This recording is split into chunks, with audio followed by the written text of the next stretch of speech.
Hello, everybody, and welcome to Atheist Sunday School, your one-stop shop for everything Atheist Sunday and school. And boy, do we have a show for you today. Today we are covering Proverbs chapters 20 through 23 with Landon Noll. With Landon Noll, we are joined by Landon Noll. This guy is awesome. Good morning, good afternoon, or good evening, depending on your time zone and latitude and virus status and whether you like Vegemite or not.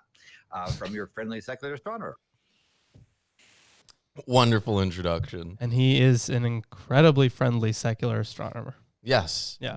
He's a great guy. I've met some secular astronomers, and let me tell you, this is one of the friendliest. Believe me. Actually, I don't think I've ever met a non-secular astronomer. Yeah, I've never met a religious astronomer. I'm sorry. I mean, I have. I had discussions with some people at the Vatican Observatory that purported to be religious astronomers.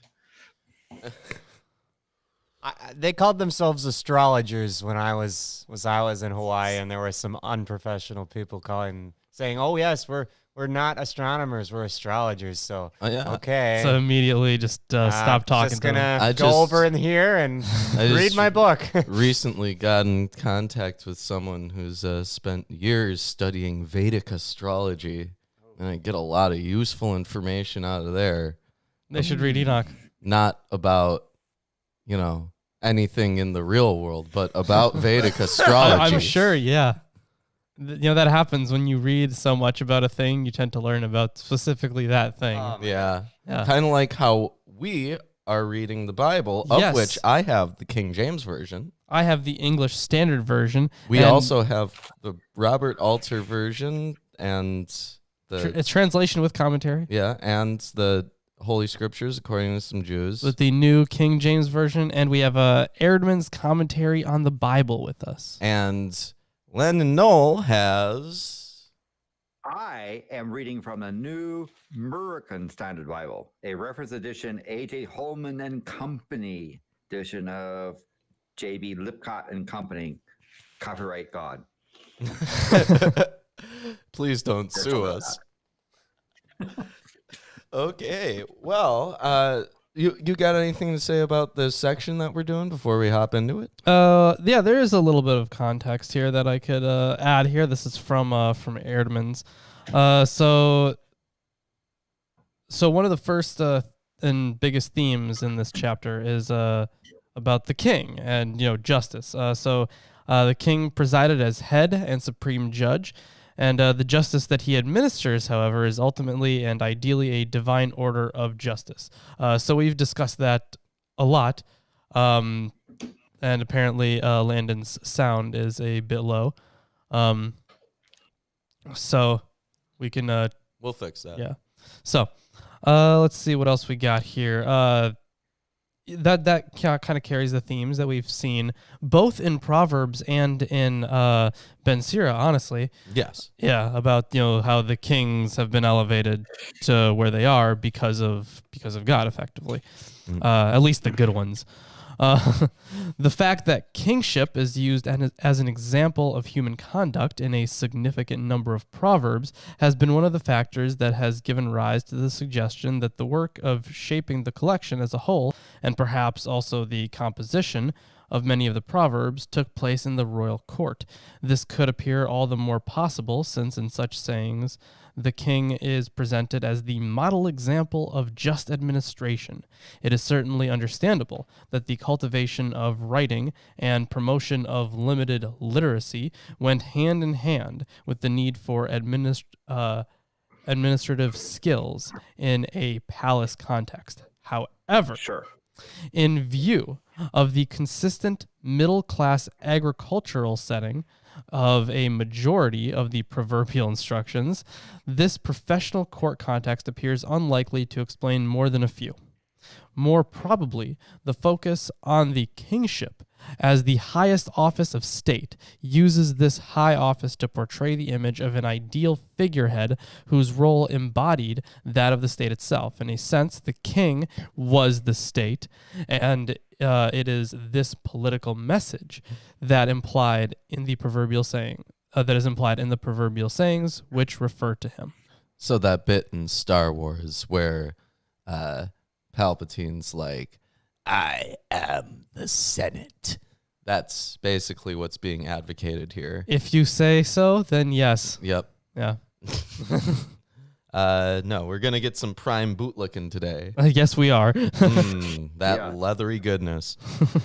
Okay. Well, why don't I start us off then? And I mentioned this to Landon. Wine is a mocker. Strong drink is raging. And whosoever is deceived thereby is not wise. So if you choose to get drunk, you will inevitably fall into not being wise. So as a kid, that is a verse I underscored. Probably there was a sermon from the pulpit, and that was one of the one that was there. And mine did, wine is a mocker, strong drink is a brawler. Whosoever is intoxicated by it is not wise. So in honor of this, I have this grappa, Italian, grappa Barolo. It's a 100-proof grappa. Ooh. So to this verse and to the audience, cheers. Yes, cheers. I have some Propel, so cheers. Yeah, Ice Mountain. Cheers. Ice Mountain's pretty good. Cool. All right. But so I guess one of the things I remember from also when the Baptists were doing their stuff, and there'd be something about alcohol, like the water into wine stuff, they'd always say, well, back then the wine was weak and it wasn't so strong, and people didn't really get drunk because it was almost like water. And we went over some verses, I think, in Proverbs, which talked about how you need to water down your wine because of how strong it is. Yeah, that wasn't in there. Although, Landon, it's interesting that you brought the drink that you did today, because the note here in Alter's version, strong drink, a persuasive argument has been made that the Hebrew shaikar is a strong drink made from grapes, which is to say, grappa. Wow. Wonderful. Yeah. So it's only fitting. I was wondering about that because I didn't think that grain alcohol had been invented by this time, at least not in that region. Yeah, I don't know about grain alcohol. I don't really know, honestly, that much about alcohol other than beers from wheat, wine is from grapes, and rum is from sugar. That's all you need to know. Yeah, pretty much. Oh, and tequila is from cactus. Oh, there you go. So that's what I know about alcohol. And then I drink it. So is your San Pedro also from cactus? Is it? Oh, okay. Yeah. Anyways, I find it odd that wine is the basis of so many religious rituals in both the Jewish and Christian traditions. Yeah, wine was a very common thing in Israel. Now, Muslims can't drink wine. They can't consume alcohol. Right, yeah. Right. But it seems like here, alcohol consumption is frowned on, even though it's part of their religious rituals. Yeah, but if it's religious ritual, it's okay. Yeah. And of course, the rationale for this thing might be to say, if you try to allow some alcohol as well, they're talking about really excessive wine use. Other people would sit there and say, to drink alcohol is a sin. So it kind of depends upon your religious proclivities. All right. Moderation, everybody. Drink responsibly. Cheers to moderation. Here's to moderation. Oh, geez, how many cheers are there? Yeah, that's not moderation, Landon. Wow. That gives a kick. Yep. The fear of a king is as the roaring of a lion. Whoso provoketh him to anger sinneth against his own soul. So you can't even anger a king without sinning against your soul. Well, the thing is, it could easily... the thing is, it's different here because it says who provokes him mortally offends. So I'm guessing it's like, it's a threat to your life because it's a king. Mm. So don't piss him off because they could kill you. My translation says forfeits his own life.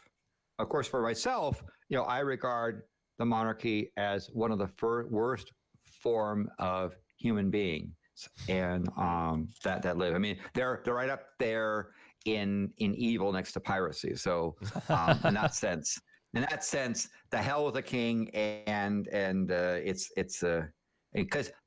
Again, I don't see this as being a virtue of the king being this angry lion thing. Like, no. Right. And I find it strange that Solomon, traditionally Solomon, right, would say this, given that his father sure pissed off a king. Yeah, and his dad was fine. He won. Yeah, he won. It is an honor for a man to cease from strife, but every fool will be meddling. The sluggard will not plow by reason of the cold. Therefore shall he beg in harvest and have nothing.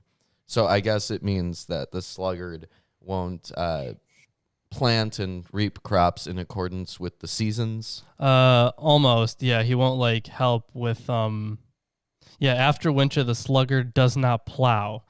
He asks in the harvest and has nothing. So yeah, since he doesn't do anything in the season, he has nothing and he's left to beg. Don't be lazy. Yeah. Well, especially if you've got initiative. Yeah, but especially if you've got a whole bunch of crops that have already grown in that are just sitting there, and you're just like, I'll take care of it eventually. Yeah. I mean, that sounds like something I would do. It does sound like something you would do. Counsel in the heart of a man is like deep water, but a man of understanding will draw it out. It's a well metaphor. Yeah. Wow. Yeah. Deep. So deep. Most men will proclaim everyone his own goodness, but a faithful man who can find? The just man walketh in his integrity. His children are blessed after him. A king that sitteth in the throne of judgment scattereth away all evil with his eyes. Ooh. That is a weird one. Yeah, a king seated on the throne of judgment sifts out all evil with his eyes. I mean, go ahead. Really, this is pretty much the only thing I have to note on this here from Erdman's.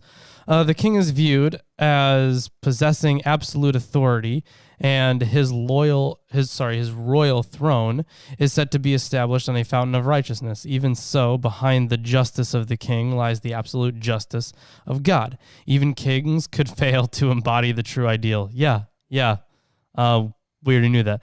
In this regard, there is a relevant linkage between divine outrage at human cheating and deceit, which constitute an abomination to God, and the administration of justice for which the king was directly responsible. So I'm guessing sifting out all evil with his eyes. I mean, there's no literal reading. Yeah, definitely not. That would be incredibly weird. I think he can tell who's evil and who's not. Well, I think that it's more that he judges who's evil and who's not in accordance with his own whims. And perhaps, if a king says you're okay, then as far as the state is concerned, you're okay. Yeah. You're okay. Anyways, who can say, I have made my heart clean. I am pure from my sin. Nobody can do it. Nobody. That's the point. Not even the Jesus guy that pops up later. But nobody really knows about him. Yeah, but in those other, non-canonical works, he does a lot of murder. Diverse weights and diverse measures, Both of them are like abominations to the Lord. You know, I agree. Screw diverse measuring systems. Like, Yeah, let's have a 12-point measuring just- system and a just 28. go metric and be done with it. But Yeah. but I think here they're talking about people that use weights and measures to cheat, right? They use one thing when it's favorable and one. I think it has to do with cheating, but I would think so because there's a lot of Yes. that Yes, it does. scale imagery. Yeah, it does have to do with cheating. Yeah. Even a child is known by his doings, whether his work be pure and whether it be right. So, in his deeds, a lad may dissemble, though his acts may be upright and pure. So, I'm guessing this is one of those. There's a note on this, actually. The proverb is understood in this translation to be a comment on a paradoxical possibility of human behavior. Even though a young person's acts may be perfectly honest, he may nevertheless use them to create a false impression. I think mean, adults fair do enough. that pretty often, Yeah, too. they do, definitely. The hearing ear and the seeing eye.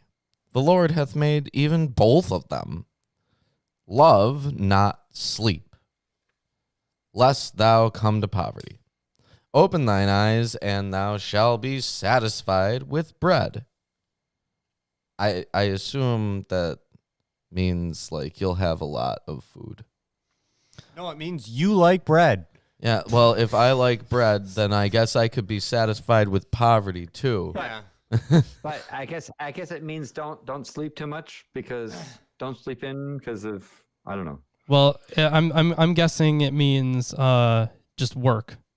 Yeah, so do not sleep lest you lose all your worth. Keep your eyes open, and that's kind of playing off of the do not sleep thing, and be sated with bread. So I'm guessing it means go to work. Or as Nas said, I never sleep because sleep is the cousin of death. Who said that? Nas. Nas, dude. King of New York. Oh, okay. Of course.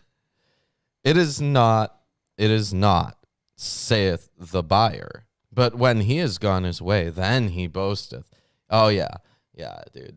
If you're in a haggling culture, and this happens constantly, right? They're like, oh, no, this is the lowest price I could possibly give you. Come on, I got a family to feed. Yeah. And then once you leave the room, they're like, I just ripped that guy off for all he's worth, man. Yeah. There is gold and a multitude of rubies, but the lips of knowledge are a precious jewel. Take his garments, that is surety for a stranger, and take a pledge of him for a strange woman. What does this verse mean? So that's verse 16? Yes. Huh, okay. Take his garment, for he stood bond for another, and for strangers take his pledge. And there's no commentary? There is commentary, but it's only on take his garment. So here the reiterated warning against offering bond for another is cast as an imperative. Take his garment, or whatever he has put up as security, seeing that he has been foolish enough to expose himself to this sort of risk. But I don't know where the translation you have gets a woman. So that's verse 16. Yes. I'm checking the... For a strange woman. You know, I do know that for certain crimes... And hold it in pledge when he puts up security for foreigners. So, yeah, if you are trying to help someone like that you don't know, I guess that's a bad thing. I guess... Because it could lead to, some repercussions that you would not be aware of because you don't really know them that well. I do know that in some Middle Eastern cultures and some Mesopotamian cultures and Mediterranean, or maybe he's just the author here of Proverbs is just mad that you would be helping someone that's a foreigner. But I do know that in the surrounding region, that sometimes when you committed a crime and you were being dragged off to be punished, like Jesus is an example, right? Jesus is portrayed as walking around in a loincloth. Sure, although this is way before. Yeah, but that even at that time would be inaccurate. He would have been naked and walking through the streets naked, right? And I assume that when this had to occur for various things. I have no idea. Because this was, not even at the period of the Greeks yet. Mm. And then Jesus was under the time of the Romans. I mean, they say to take his garment. True. Yeah, that one. But that's the clothes that he's wearing is his garment. Yeah, but the whole idea, maybe it doesn't even have to be clothes necessarily, but it has to be, because they are just talking about, what's it called? When you put something up for like collateral, I guess, something like that, or for, I mean, it's for bond, Yeah, I could see it as that, but I mean, the fact that they point out it's for strangers, foreigners. I mean, it makes it seem like they're doing something wrong. Yeah. Because that's been the case with foreigners for quite a bit. Quite unlike the Torah, which is all about being nice to foreigners, except those damn Amalekites. Yeah. Okay. Bread of deceit is sweet to a man, but afterward his mouth shall be filled with gravel. It's a good line. I love gravel. Every purpose is established by counsel, and with good advice make war. Plans set through counsel will be fulfilled, and you should make war through designs. So I guess plan it out then. Yeah, let's do this. Don't just none of that unmeditated murder, only premeditated. No guns blazing.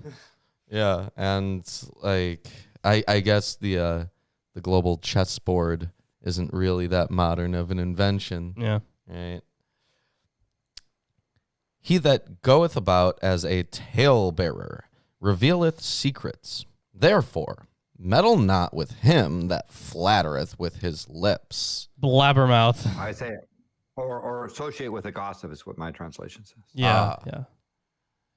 All right. Whoso curseth his father or his mother, his lamp shall be put out in obscure darkness.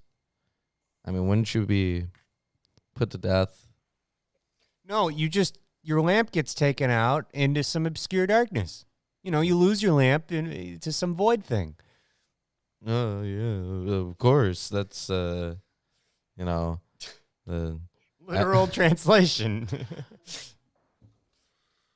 No, they kill him. I get that. Yeah, they kill him. I assume they kill him. Snuff out? Yeah. No. Lawrence, do they kill him? I don't know. I mean, you're supposed to. No commentary there, though? No. Okay. An inheritance may be gotten hastily at the beginning, but the end thereof shall not be blessed. Say not thou, I will recompense evil, but wait on the Lord, and he shall save thee. That's nice. That's not what the Hesmonaeans did. No. No. The thing about the Hasmoneans was that, I guess it depends on what you count. Because, okay, so in Second Maccabees, right, it was very explicit that it was, through the work of God and whatnot. Yeah. In First Maccabees, it wasn't explicit, but it was definitely implicit. And in both First and Second Maccabees, they go around burning places down with people inside of them. Yes, they do. Why? It's a common reoccurring theme. Yeah. Also, it's the same story, so you'd assume, but Yeah. Diverse weights are an abomination unto the Lord, and a false balance is not good. So we're returning to this theme now. Yeah. Man's goings are of the Lord's. How can a man then understand his own way? It is a snare to the man who devoureth that which is holy, and after vows to make inquiry. Ooh, so you're not even supposed to inquire? So it's a snare for a man to utter sanctified, and after the vows to reflect.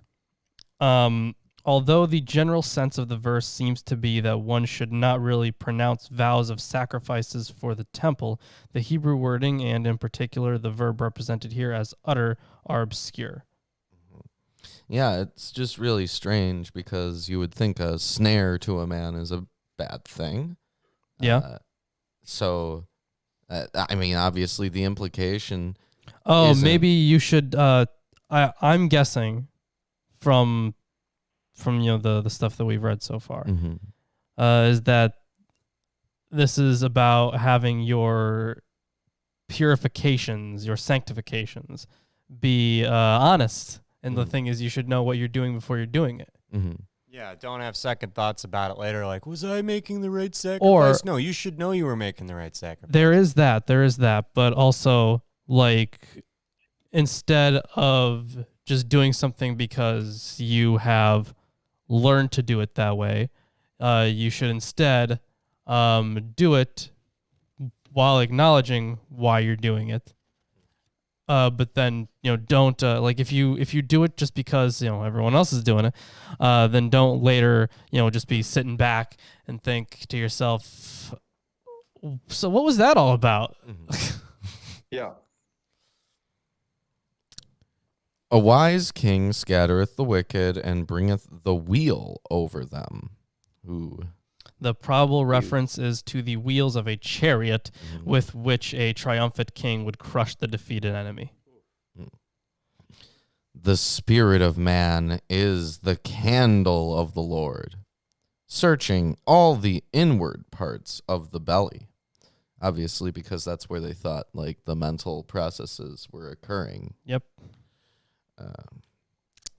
Mercy and truth preserve the king, and his throne is upholden by mercy. Okay. Interesting. I have faithfulness instead of mercy. Right. I have by righteousness. These are completely different things. Yeah. What does the Hebrew say? I don't know. There's not even commentary on it. The glory of young men is their strength, and the beauty of old men is the gray head. Yeah. Ooh. Their wisdom, Yay. I'm guessing. Yeah. Well, the age shows that you've experienced years. Yeah. Of Yeah. things. Some people have more gray hair than others. Yeah. The blueness of a wound cleanseth away evil. So do stripes the inward part. Advanced equally in age and in madness. Oh, yes. That wonderful quote. Yeah. Yeah. The blueness of a wound cleanseth away evil, and so do stripes the inward parts of the belly. What are they talking about? Like gangrene? Bruises. Bruises. Okay. Okay. That would make sense. It cleanses evil? So with fearsome bruises, scour away evil and blows to the belly's chamber. So there's quite a bit of commentary on this this last verse here. But Landon had something to say. Sorry. Go ahead, Landon. No, I think it's again, it's probably a case of you're about the wounds. You might say the stripes and wounds scour away evil. The strokes reach the innermost parts. I'm wondering again if this is something that using this metaphor is about, healing in wounds and so forth. But who knows? Because it said literally the chambers of the body. So it might be part of this whole notion of that disease was caused by evil, right? And so bruising and healing is getting out the evil, perhaps. Yeah, and because they're talking about the belly's chamber or whatever. It's in your innermost soul, I guess. But the commentary here on scour away in Alter's translation. There is some margin of doubt about the meaning of this term, especially since the consonantal text shows it as a verb, tamrik, which ordinarily does not appear in this particular conjunction. In this conjugation. Whereas the Masoretic marginal note corrects it to tamruk, ungent, maybe. The most likely meaning, if one considers the repeated affirmation of corporal punishment in Proverbs, is that the only appropriate way of dealing with an evil person is to beat the living daylights out of them. It doesn't work, by the way. It doesn't.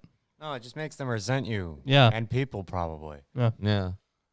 I mean, even through the psychological studies that I've seen, Just doesn't work. like any kind of like punishment that you're doing, which it just tends to piss people off more than to actually convince them. No, if it wouldn't convince them, you haven't changed anyone's mind. What have you done to change their mind? I guess Now they're mad. Well, I mean, if you do it consistently for long enough, eventually they'll fall into learned helplessness. Yeah, maybe. You know, but by then they're completely broken people. So, like, you don't really get much out of doing that to them. Yeah. But that's the end of this chapter. Yeah, what a note to end on. Yeah, if you're enjoying this stream so far, give us a like, subscribe. Share it Follow us. around, all that stuff. Yeah, if you are following us on Twitter, you can retweet our tweets. Yes. Yeah.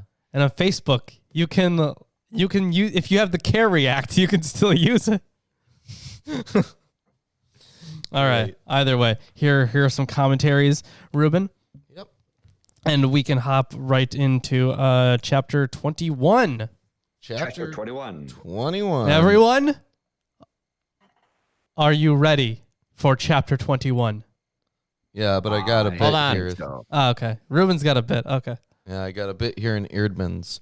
Proverbs 21 gives evidence of a significant change of mood from what has preceded it, with a noticeably large number of the instructional sayings being devoted to the subject of the ultimate fate of the wicked. In line with this fact, a number of them return to the antithetical structure in which an approved and beneficial line of conduct is contrasted with its opposite. Yeah, so we're going back to that form that we saw much earlier in the Proverbs. Mm-hmm. And there's just a little bit more here. Overall, the theme that dominates this chapter is that of the fate of the wicked. This is contrasted with the happier fortune that awaits the righteous. The assurance that the wicked will ultimately encounter a bad end, like a video game, is found in the conviction that all life is controlled by God, so all human destiny is made subject to the divine will. The firmness with which such a doctrine is presented clearly indicates the currency of observations that sometimes the wicked prospered, at least for a time, while the righteous waited in vain for the reward of their righteousness. Yeah, and we've seen that so many times. In fact, that's pretty much all that Job was about, right? Mm-hmm. That was the whole reading. Yeah. Though he didn't wait in vain. He eventually got his That's true, yeah. comeuppance. I mean, for the most part, it was in vain, though, and then things got worse. That was most of the story. Mm. So anyways, chapter 21. Yes. The king's heart is a stream of water in the hand of the Lord. He turns it wherever he will. So this proverb appears to play on the idea expressed elsewhere, e.g. 20, verse 5, that there are deep waters in a man's heart. The proverb is also cast in riddling form. What could it mean that a king's heart is streams of water in God's hand or power? He controls it. God, like an engineer, can divert the channels into whatever course he chooses. Thanks, God, for your free will. Mm. We'll use it, but I guess we shouldn't have to worry about it because we're king. We're not kings, right? But it is a noteworthy point to make because, of course, Pharaoh's heart was hardened. Yes, it was. So this may answer a question that we had earlier on about the free will argument that's put forward, whether the kings or everyone is subject to having their thoughts and behaviors controlled by God. Now, this isn't like explicitly saying that non-kings' hearts are not in the hands of the Lord. Right. But Hard water being ice, maybe? I don't know. Or are they saying essentially that godly kings do the will of the Lord and those that don't are wicked and maybe. fall into ruin? Maybe. I mean, I don't have hard water. I don't have hard water either. There's a stream of water. A water stream. Yes. Water streams, actually. It's a plural. Amazing. Let's continue. Every way of a man is right in his own eyes, but the Lord weighs the heart. To do righteousness and justice is more acceptable to the Lord than sacrifice. Good. Of course, that wasn't really a theme that we had before, like in Leviticus. So apparently, they had never heard of this proverb, of this idea that apparently being just was better than just the sacrifices. Well, Sure. but let's also say that if you're acting unjustly, that increases the number of sacrifices you have to make by biblical law. Good old Solomon. So it's better to just not do it in the first place, because then you're roped into making all these sacrifices anyway. Yeah, but either way. Haughty eyes and a proud heart, the lamp of the wicked, are sin. So that was a weird one. So hopefully Alter might have some. Alter has translated this completely differently. Yeah. The furrow of the wicked is offense. He says in his commentary, all their endeavors to reap are an offense. So I assume what he means there is like all of the effort that sinners or wicked people put into accomplishing their goals, all that effort is like offensive towards God. The plans of the diligent lead surely to abundance, but everyone who is hasty comes only to poverty. So yeah, we've seen that idea before too. Like if you get your wealth real quick, it's like fake wealth. It's fleeting. Yep. Yeah. The getting of treasures by a lying tongue is a fleeting vapor and a snare of death. So yeah, pretty much that the same idea, except this time with the inclusion of lying. The Masoretic text reads seekers of death, a problematic reading because the phrase does not accord well with vanished breath, and the plural creates a syntactic incoherence. So maybe some alteration has been done throughout the way. The Septuagint and Vulgate have the snares of death line. Gotcha. The violence of the wicked will sweep them away because they refuse to do what is just. Yeah, they're going to lead to their own demise. Yeah. The way of the guilty is crooked, but the conduct of the pure is upright. It is better to live in a corner of the housetop than in a house shared with a quarrelsome wife. Of course, there's that again.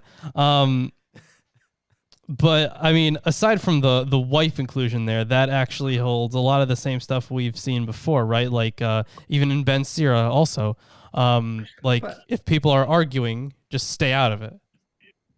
But what about a quarrelsome husband? Oh, that should be okay.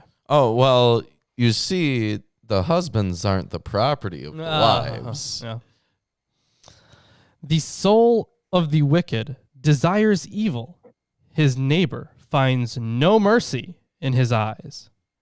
When a scoffer is punished, the simple becomes wise. When a wise man is instructed, he gains knowledge.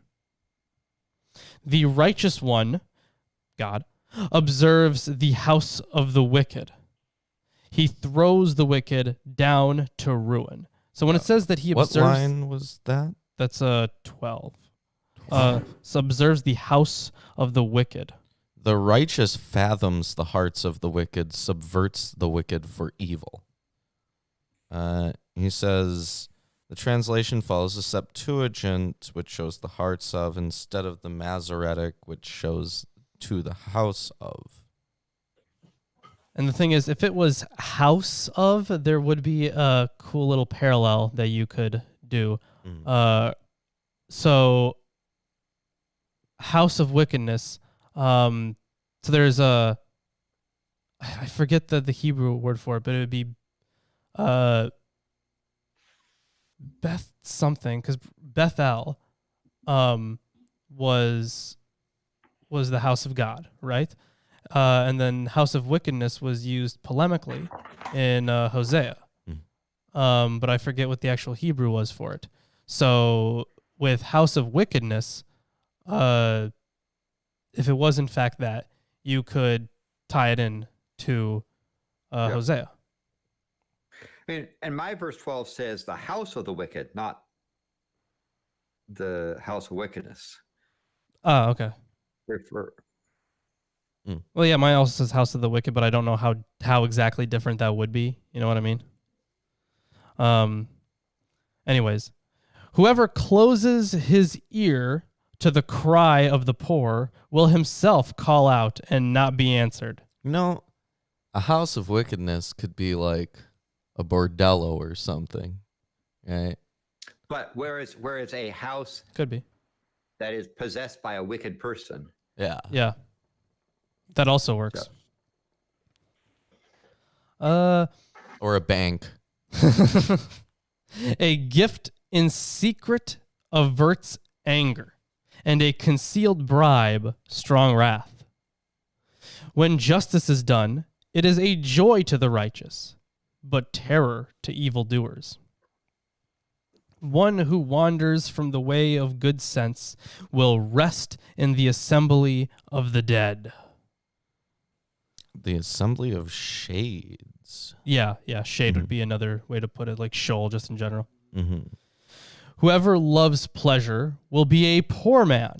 He who loves wine and oil will not be rich. In the good life of the ancient Mediterranean, rubbing the body and head with fine olive oil was a valued luxury. Hence its bracketing here with wine as a metonymy for hedonism. Of course. The wicked is a ransom for the righteous, and the traitor for the upright. It is better to live in a desert land than with a quarrelsome and fretful woman. So Okay, that's we're back to that. another parallel with verse 9. Yeah. But I skipped a line there. Precious treasure and oil are in a wise man's dwelling. You skipped a line? No, because I said I was skipping the first part. Oh, of you were in line the 20. process of Yes. skipping a line. Yes. So this rare treasure is literally desired treasure. But a foolish man devours it. Whoever pursues righteousness and kindness will find life, righteousness, and honor. So the foolish man, he's not a good guy.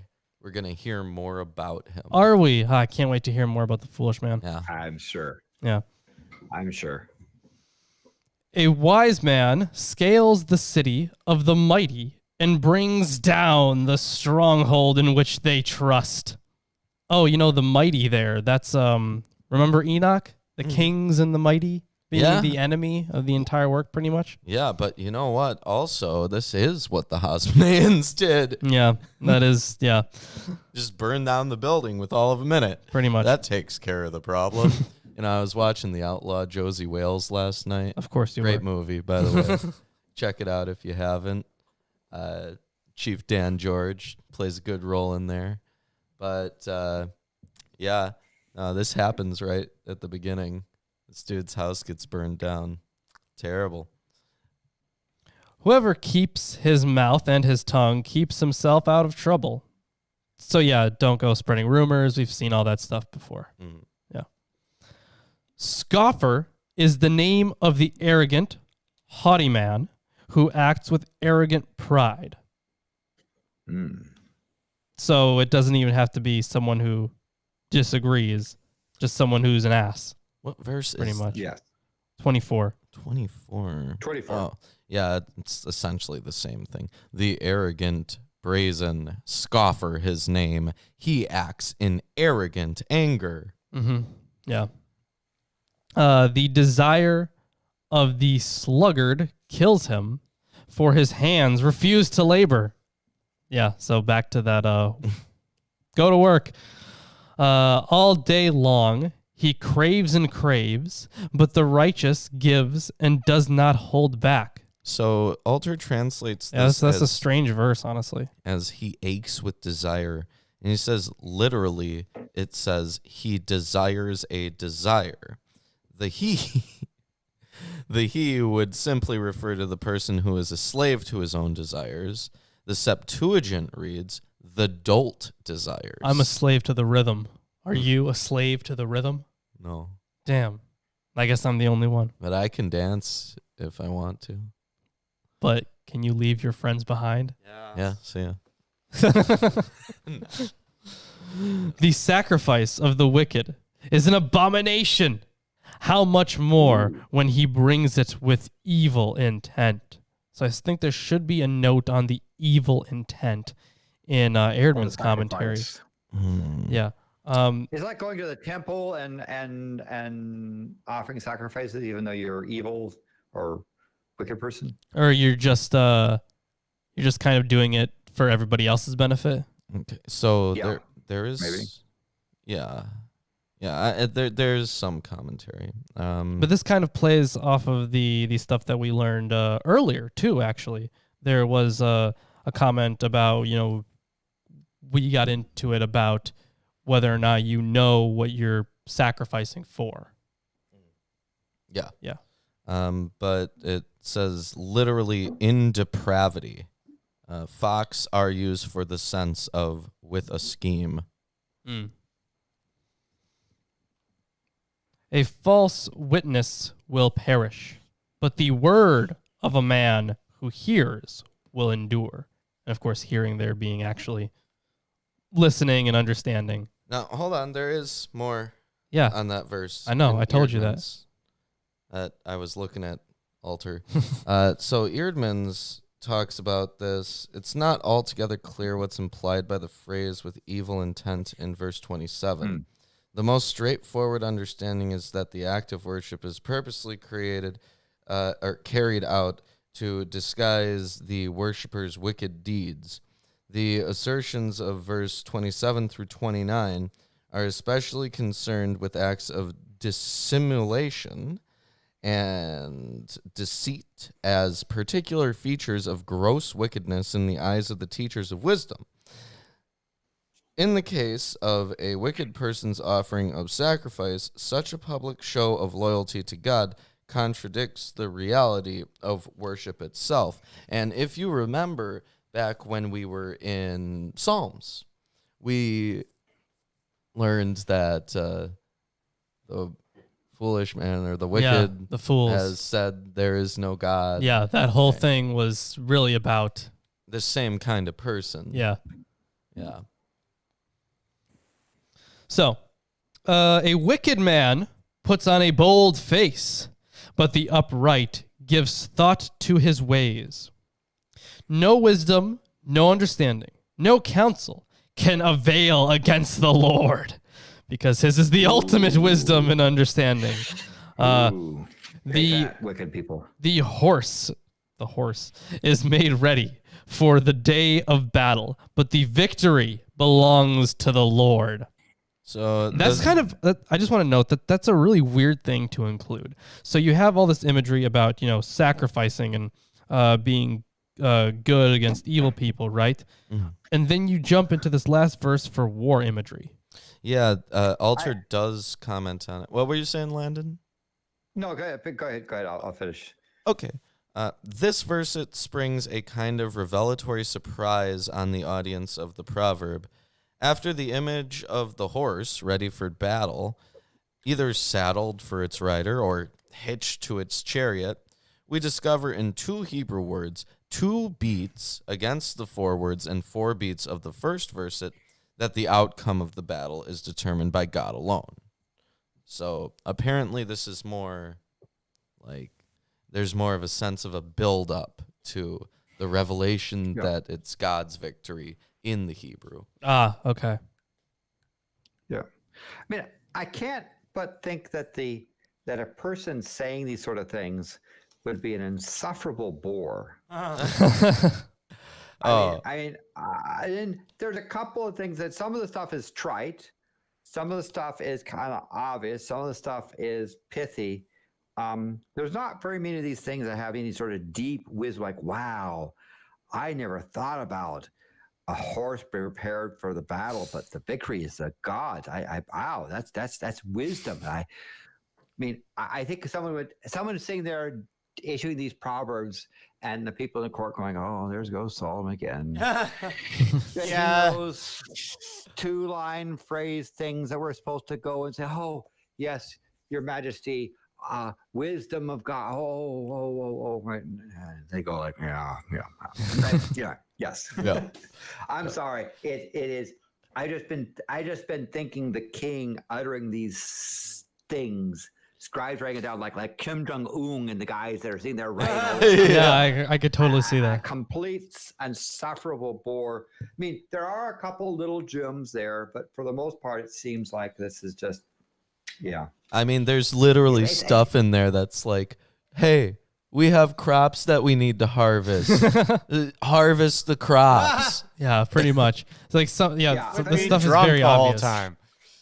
It's more like stuff you'd find in a fortune cookie than Yeah, really is. the word of God, but okay. Yeah, it's kind of token advice. Hold on. Monetary idea. We could sell fortune cookies with Absolutely. with You can do that, proverbs yes. in them.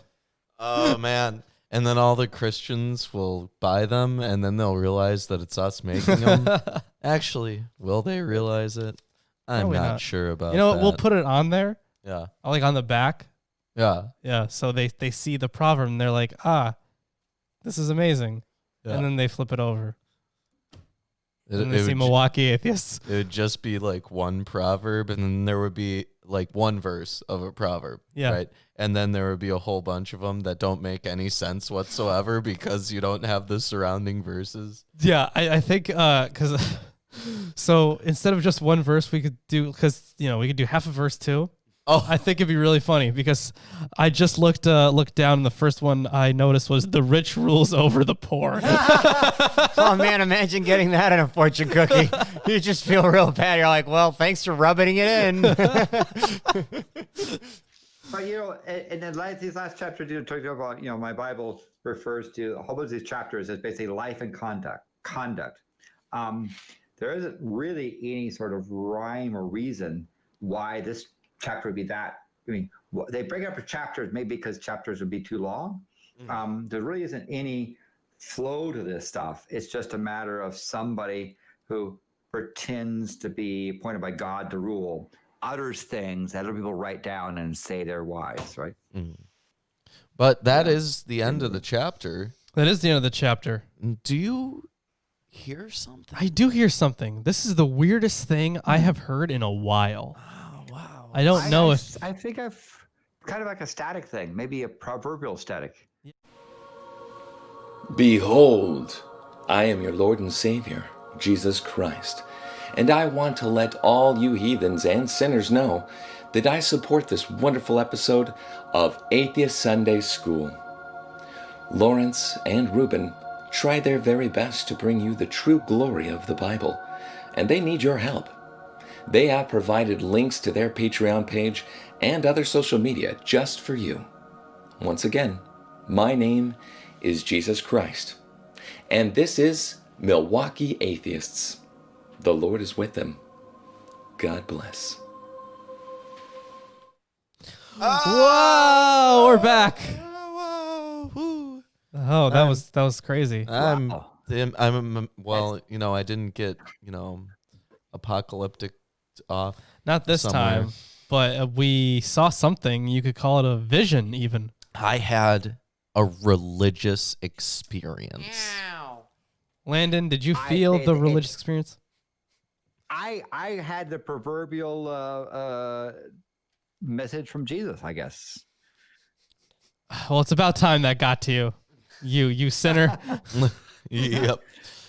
Well, now you know the good That being news. said, let's one proverb deserves another. So with that, chapter 22. Yes, chapter 22. A good name is more desired than great riches.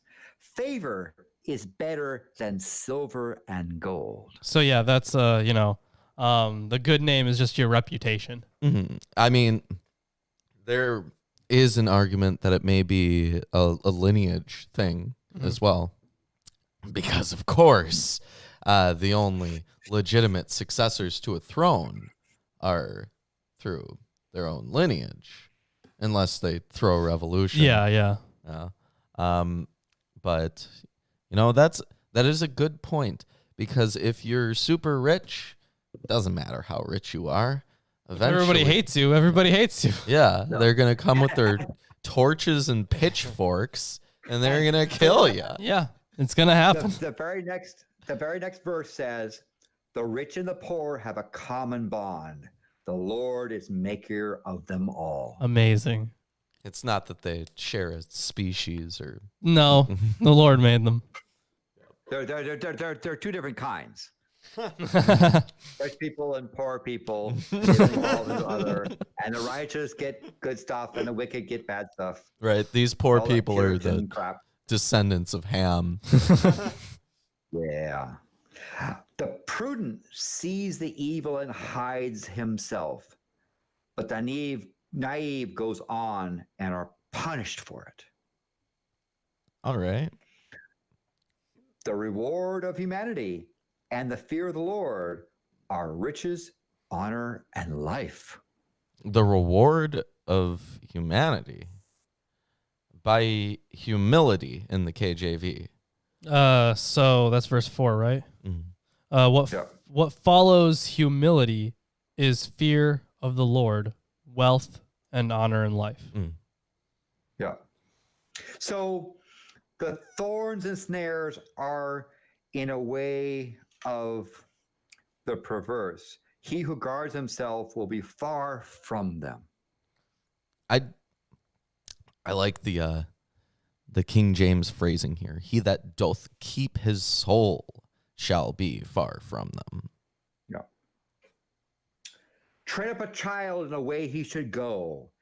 Even when he's old, he will not depart from it. So I know that the KJV has a different reading of this, and Alter actually comments on specifically the King James translation.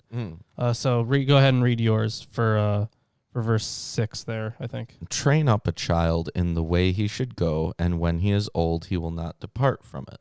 So, yeah. So while the literal sense is according to his way, there is no reason to swerve from the formulation of the King James, which catches the intended meaning and has become proverbial. Proverbial. That was bad. So those of us that went on from religious things to become atheists were not trained up in the ways that they should go, and we therefore departed from it. Yes. Yeah, I had a bar mitzvah. I had to spend 6 months studying the Torah, Yeah, that sucks. and I departed from it. I was legitimately trained by professionals whose job it is to train people in that. Yeah. As a child. Maybe they're not so good at their job then. Maybe not. Yeah. Or this just doesn't hold true as much as they're saying it should. Oh.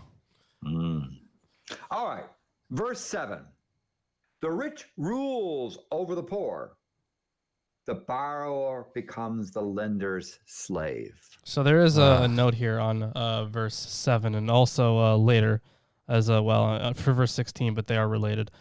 So that riches brought power and the consequent temptation to exploit this power by abusing the poor lies behind the instruction of 22:7. The same idea appears to lie behind verse 16, where, however, difficulties of translation render the meaning uncertain. Possibly the present text is a conflation of two separate sayings where lines have been lost. And definitely I will keep an eye out for when we get to verse 16 so I could further comment on that.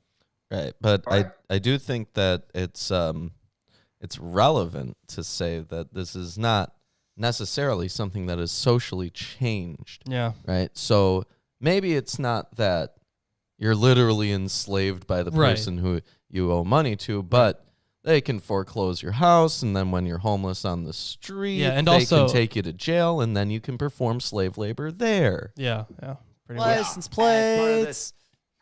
Having the power structure, and also we'd use this as far as, is this a thing pro-slavery or anti-slavery, being that borrowing is, I guess, maybe a bad thing. All right. It says, verse 8, he who sows iniquity will reap vanity, and the rod of his fury will perish. So the assumption is that the wrongdoer is hurtfully aggressive towards others. Rod, shavet, is the same instrument wielded instructionally against sons, though in that instructionally, I like how they put the word instructionally on there.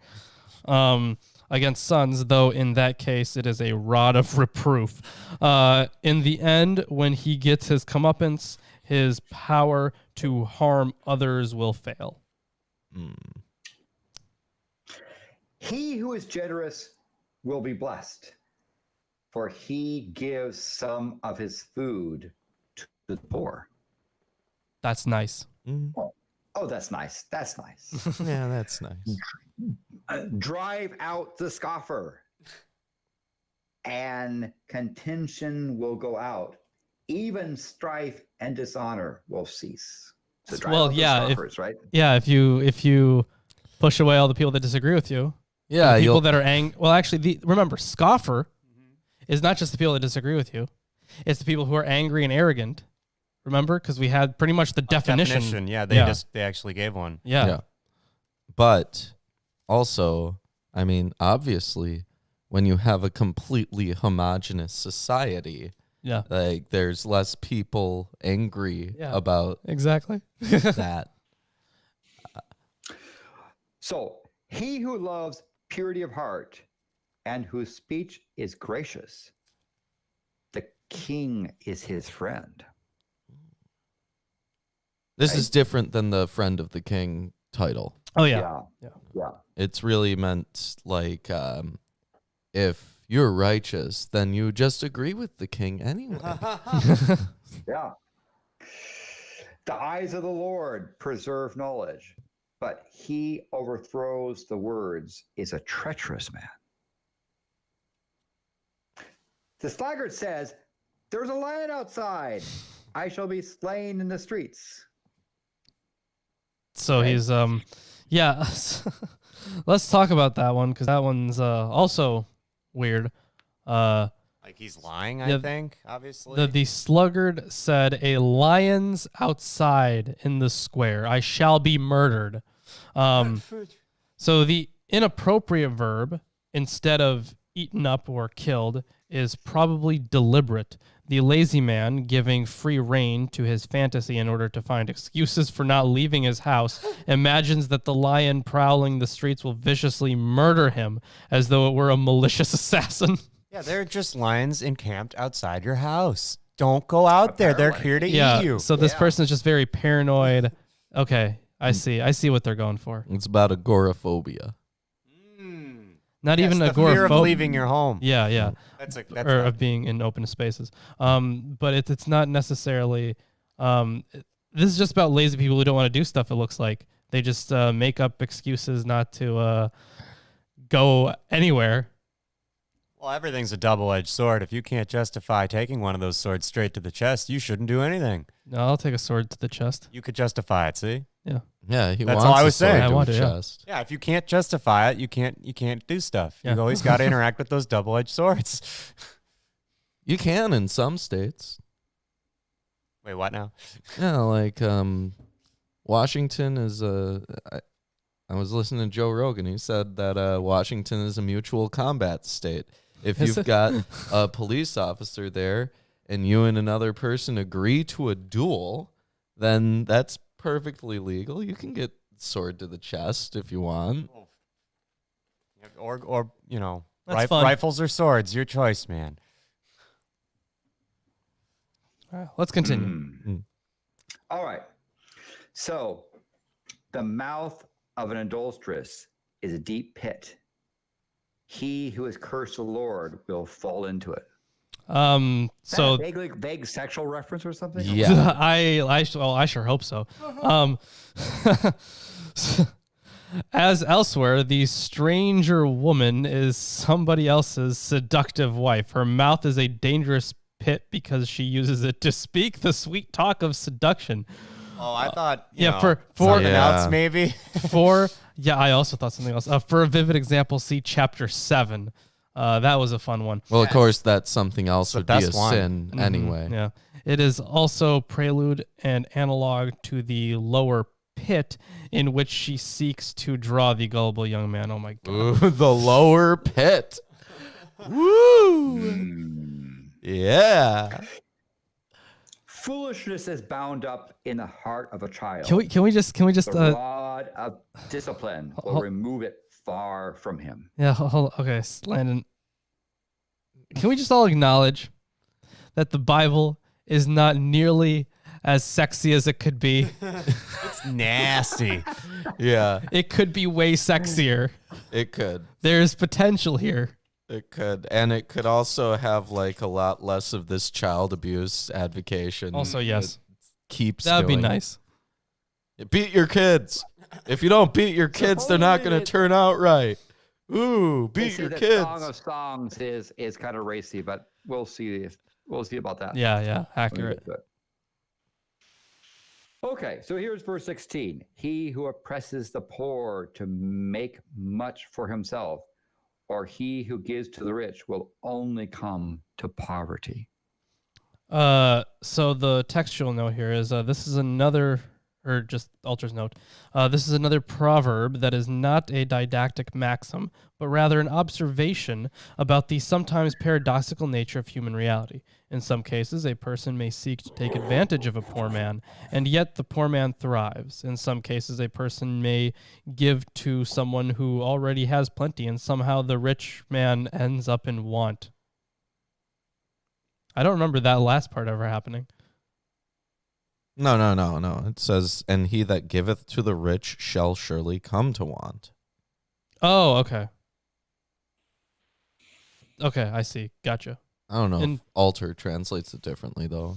No, I understand what you're going for. Okay. Anyways, let's continue. Okay. Verse 17. Incline your ear and hear the words of the wise, and apply your mind to my knowledge. For it will So, be pleasant I if you actually- keep them with you. I that actually they do have a note may here. Be ready on your lips. There is quite a long note here. So, since there's actually a kind of a break from verse 16 to verse 17. This is like a new section pretty much. And it starts in the middle of the chapter here. So there's quite a bit that I would like to discuss here. Sure. So the section that now commences is distinctive in form and content from the sayings that precede it. The short two-line couplets of the sentence instructions of 10:1 through 22:16 are now dropped in favor of longer discursive admonitions in which the teacher gives instructions in separate commands.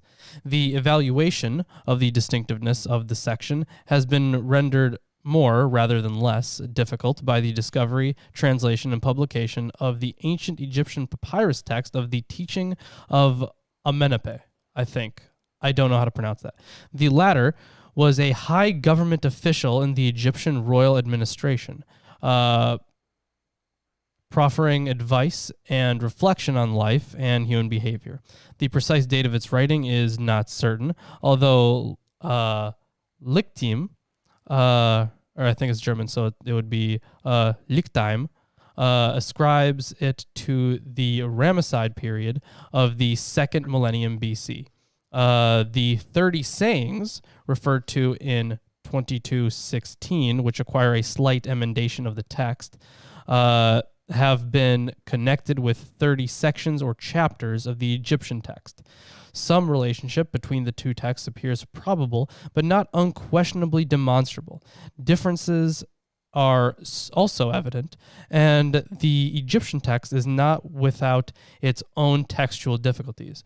While it is certain that the words of the wise of Proverbs 22:17 through 24:22 show a close similarity to Egyptian educational instruction, it is possible that both Amenepe and Proverbs represent the developments of a common tradition. Perhaps the Hebrew text is a free adaptation and translation of the Amenepe text. Let's see what else we got here.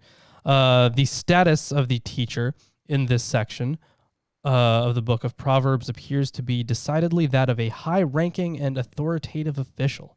The sayings presume that a comparable status is at least potentially true of the reader of the teaching, although the precise nature of the relationship is not clear. Yeah, and then an interesting thing here on the 30 sayings. Okay,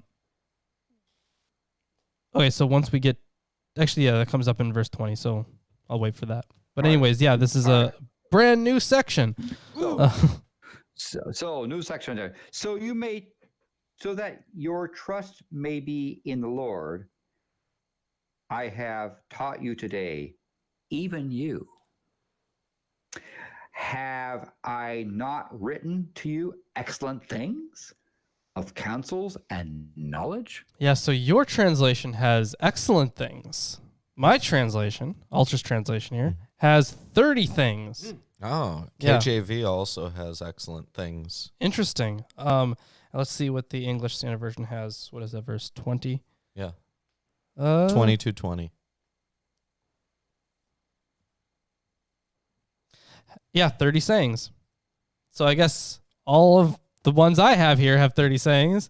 And all the ones that we have excellent things. Heretics. You are all heretics. You're the heretic. Let's talk about this then, shall we? Sure. The Masoretic text has shalishim, captains, in the Ketiv, consonantal text, and shalishim, threes, in the Keti, marginal gloss. Okay. Neither makes sense, and the translation adopts Michael V. Fox's persuasive emendation to Sheloshim. Amenepe has 30 maxims, and there are 30 maxims in this subunit, if one counts the exordium as the first maxim. So yeah, it does require a slight emendation, although that would fit in with the rest of the account. But it is interesting how, threes wouldn't make sense and captains wouldn't make sense. And one of them was a marginal gloss anyways. So yeah, I guess 30 sayings is where it's at, but it is it's not like any specific manuscript actually goes towards that. It's just pretty much the best thing we can figure out because it doesn't make much sense. Furthermore, so the 30 sayings in verse 20 strongly suggests written transmission of the material. Although the emendation is widely adopted, it is not wholly certain and lacks any word for sayings. You know, I've noticed in a few of Alter's footnotes that he'll make mention of alternative readings that he prefers based off things like, well, if we just reverse the consonants in this word, then it becomes a different word. Yeah. And I'm not sure how legitimate that is. It is pretty much so that is actually a very accepted thing. Like if a word is like very close Okay. to another word, and the word that you do have doesn't make any sense, then it may have originally been the other word. But at the same time, like which one is are you likely to change something that doesn't make sense into something that does, or are you likely to change something that does make sense into something that doesn't? But then you get into the whole debate between What makes is sense it to them? that, and is it intentional or was it a mistake? Yeah, there's even today some But things this like is that. God's word. So how in the world could you have a mistake? That's blasphemy. Well, yeah. Well, here's an example that's happening right now. There's a word made of several characters in Chinese wherein they end up with little lines on top that kind of look like a head of it. And the word is freedom. And the word freedom is suppressed in Chinese internet policy. So therefore, what people did was they used the two characters that were very similar to the word freedom, wherein the tops of the characters were removed. They were beheaded.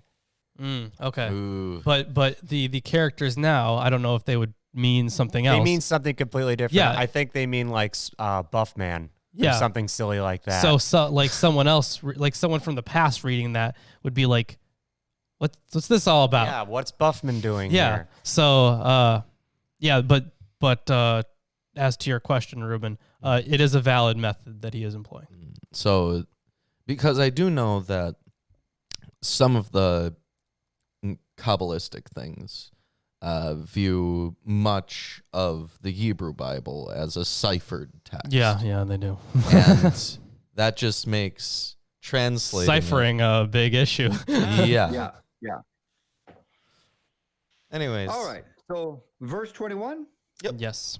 to make you know the certainty of the words of truth, that you may correctly answer to him who sent you.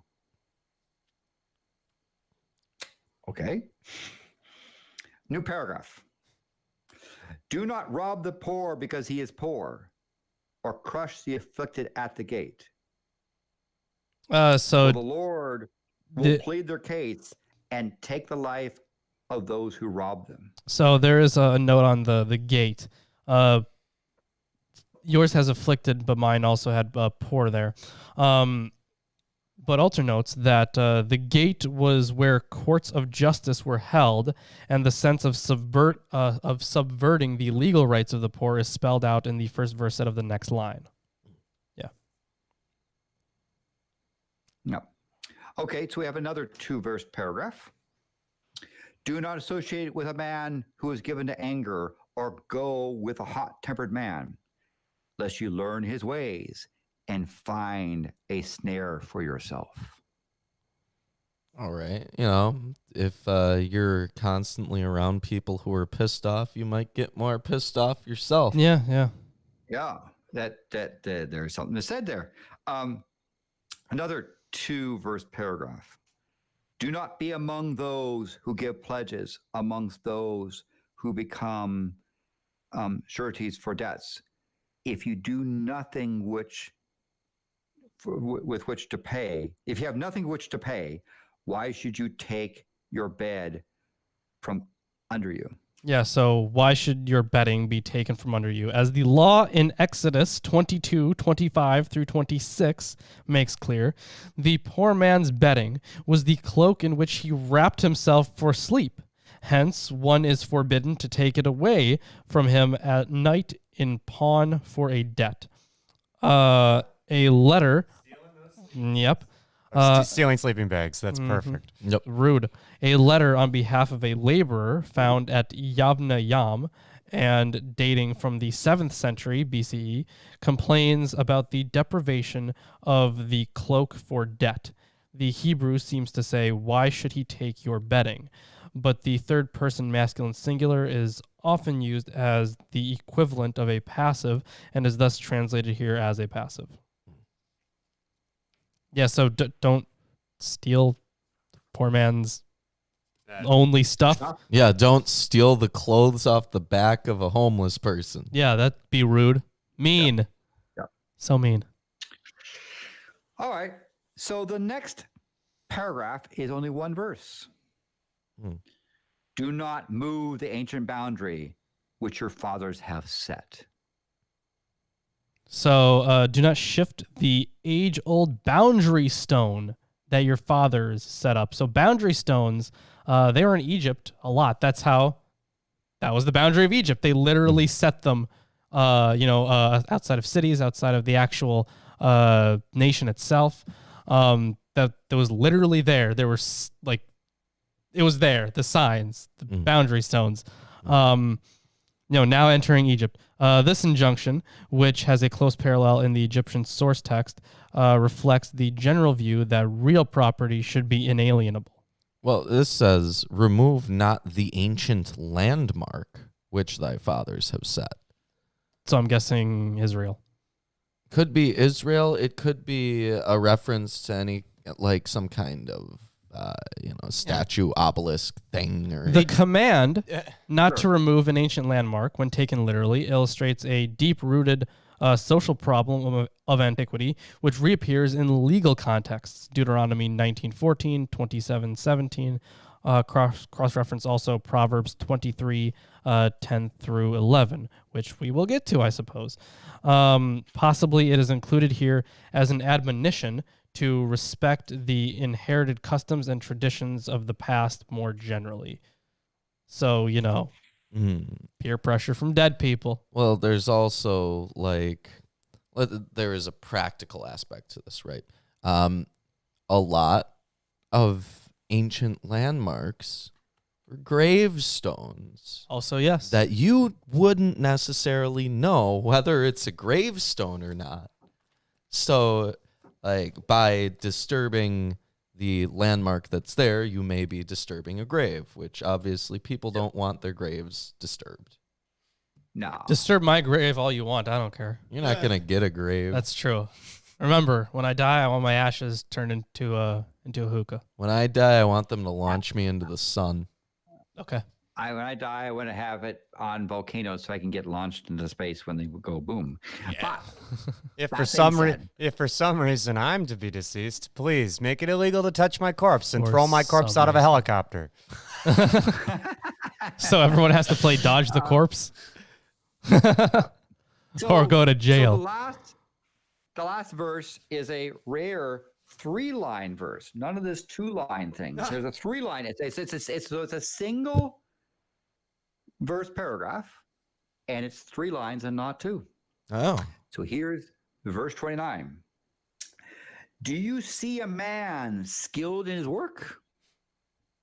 He will stand before kings. He will not stand before obscure men. So, The There's- KJV says mean men. mean men. I have lowly. Ugh. Yeah, that's a lot of differences. So, like Jeff Bezos. So here are some notes here. So I'm actually quick at his task. The Hebrew adjective mahir suggests, as in a number of other occurrences, adept or skilled, which, works with the other translation. Then the lowly, a more literal rendering of the Hebrew hashukim, would be the obscure. But the sense is not that they lack fame, but rather that, unlike kings, they have no social standing. Well, with that, that's the end of chapter 22. If you're enjoying the stream so far, give us a like. Share it around, subscribe, all that good stuff. And you know what? Check out our Tell Amazon. your landlord, tell your police officer, tell your president, tell everyone to like, share, subscribe, become a patron, give thumbs up, all that good stuff. Also, tell Ricky Gervais so he can come on the show. Absolutely. He's the perfect kind of comedian who's right up our alley. So we need some good humor that isn't me. Yeah. Also, the rotting corpse of George Carlin. Yes, perfect guest. Oh man, I watched a YouTube Let's be video. fair, that would get a lot of views. I was watching a YouTube video this morning before I came here, and there was an ad that played before it, on my phone where I don't have the totally righteous ad blocker, Ah, okay. right? And they played an ad for a new Bill and Ted movie.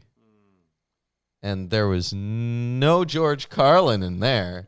Yeah. How are you going to make a Bill and Ted movie without George Carlin?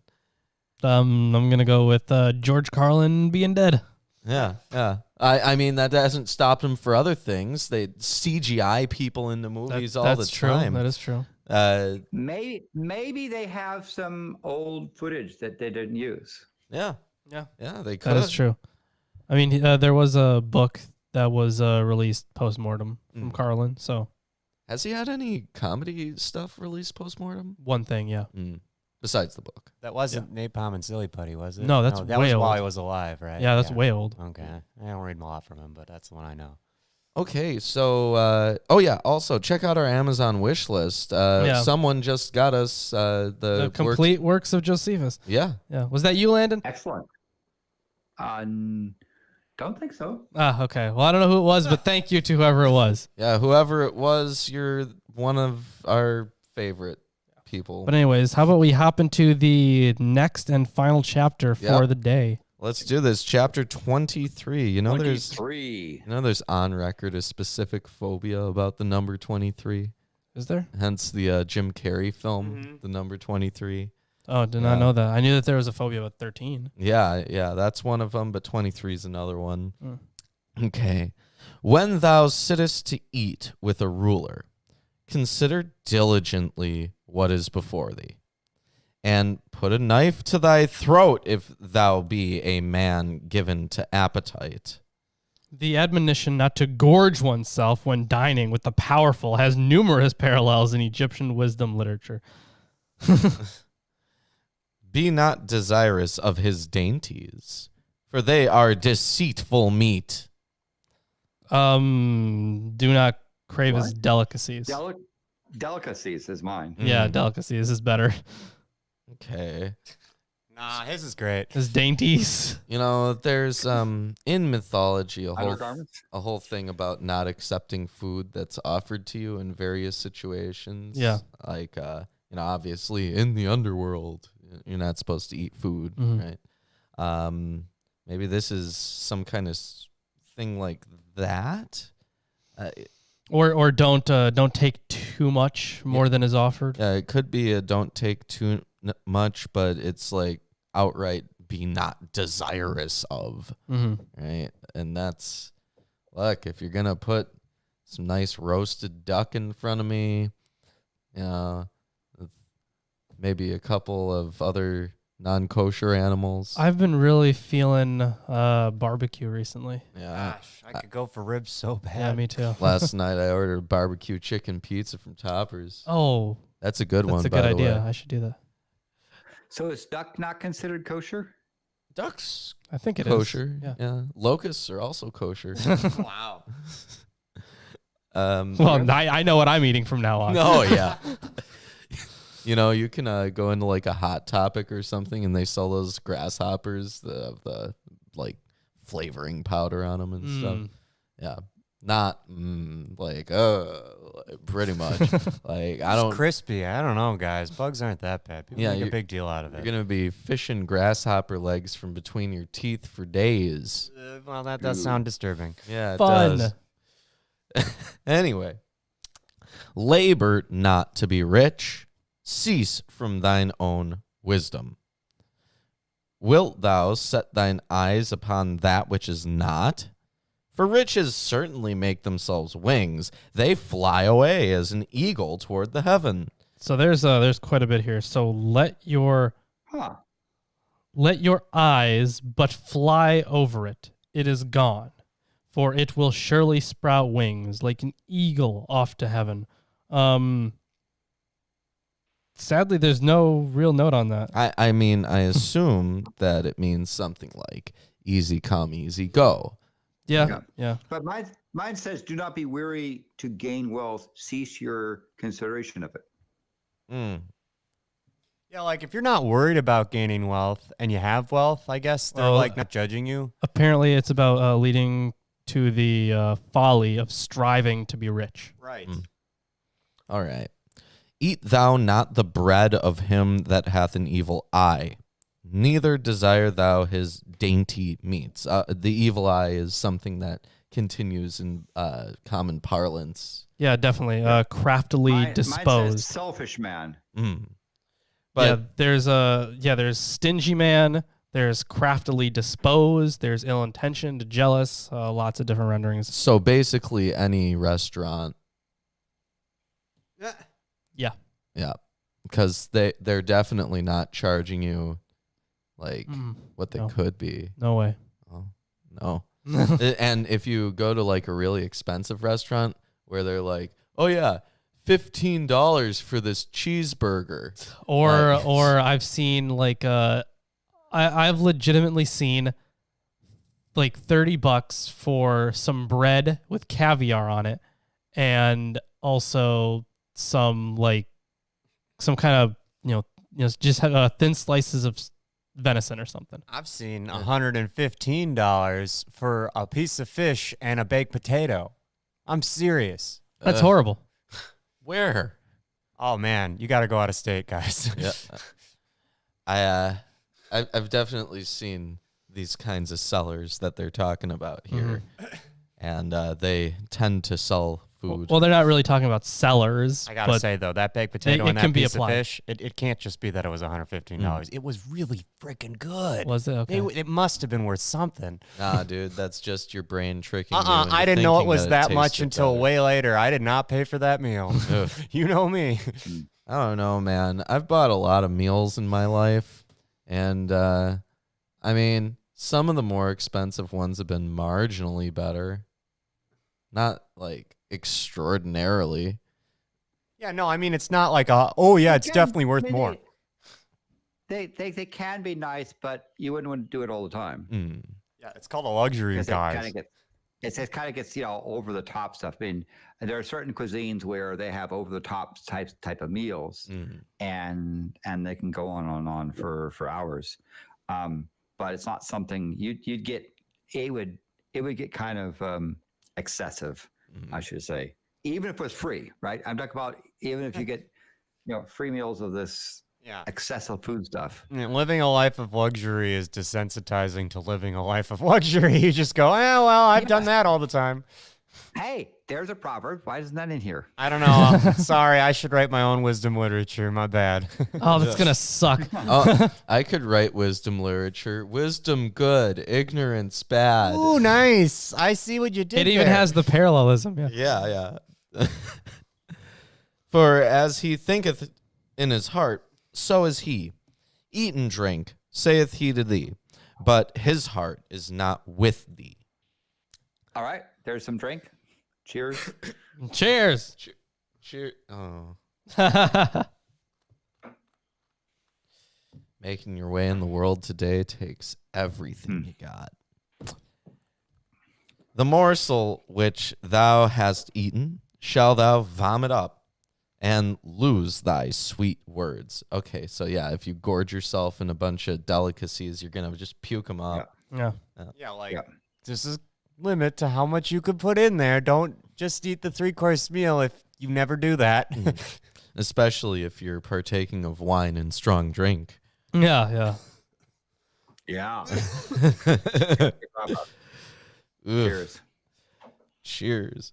Speak not in the ears of a fool, for he will despise the wisdom of thy words. I agree. Have you seen some of our comments on some of our videos? Yeah. Yeah, if you keep letting these fools read the Bible, they'll just they will despise the wisdom in it, right? That'll be Yeah, we are horrible. Yeah. Awful people. Mostly don't talk somebody's ear off is the wisdom here. Remove not the old landmark, Yep. and enter not into the fields of the fatherless. Of the orphans, yeah. So while it's a different idea, it is it is still this, kind of playing off the same stuff we covered before. For their Redeemer is mighty. He shall plead their cause with thee. Of course, that just being God. But apparently it's a judicial term. Mm. Many understand this as a reference. Oh, actually, hold on. Many understand this as a reference to God who protects the helpless orphans in their plight. Redeemer, Goel, is a judicial term.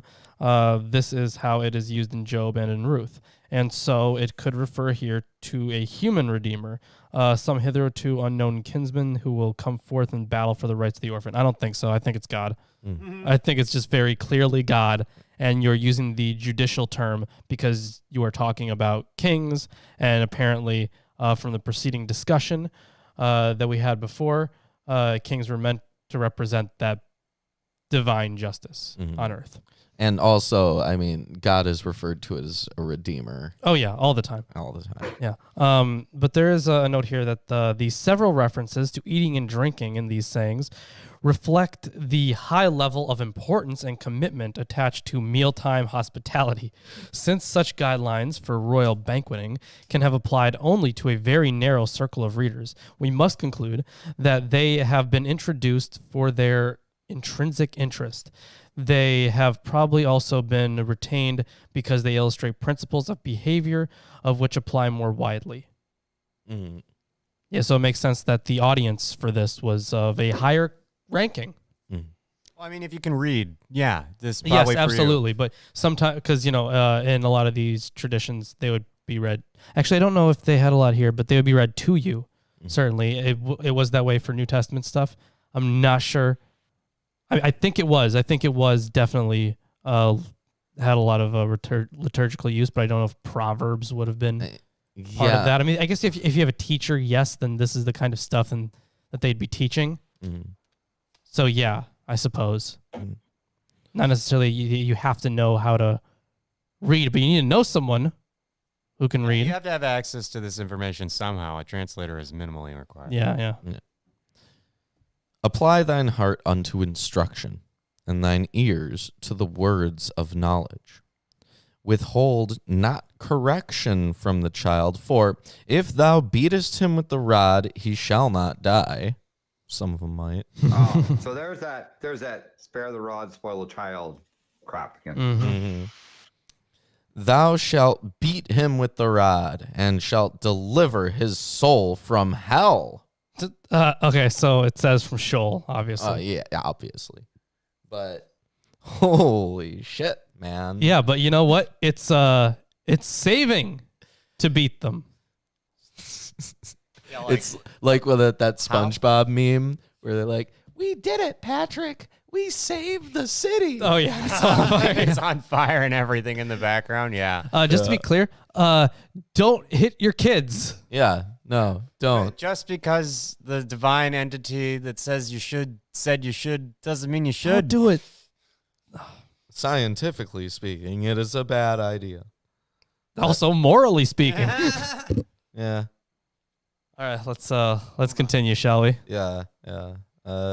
My son, if thine heart be wise, my heart shall rejoice, even mine. So there's this abuser effectively, or child abuser effectively, and he's like, if you just became wise, I wouldn't have to beat you. I'd be happy.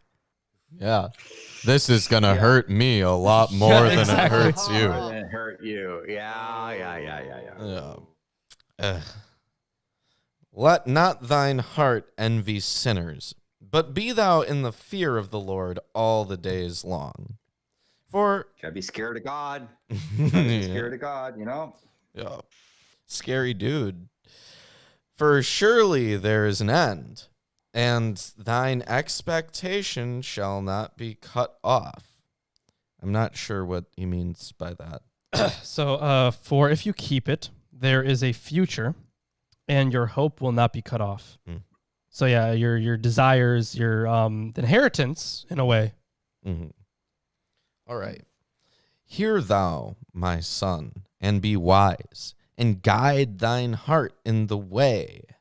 Be not is this a sign that you've committed child abuse by beating with a rod? Yeah. In the name of the Lord? Yes.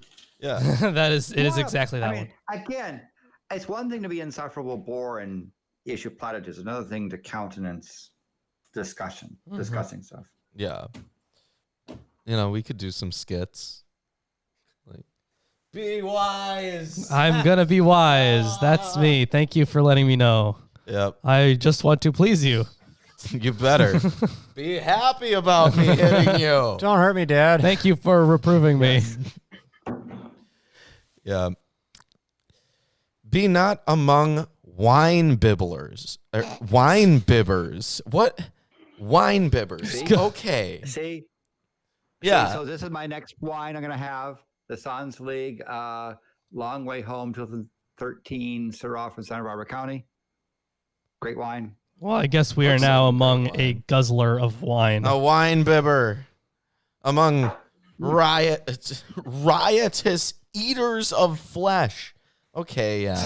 Don't hang out with people so who. That means you can't be a gregarious herb. You got to be a meek vegetarian. No, it's okay. So, do not be with the guzzlers of wine, with those who gorge on meat. So, if we're talking about people who are, because we had the whole thing before about gluttony, and this is the same kind of like thing. This is wine here. See, because you got to get this wine like that right there. Da, da, da, da.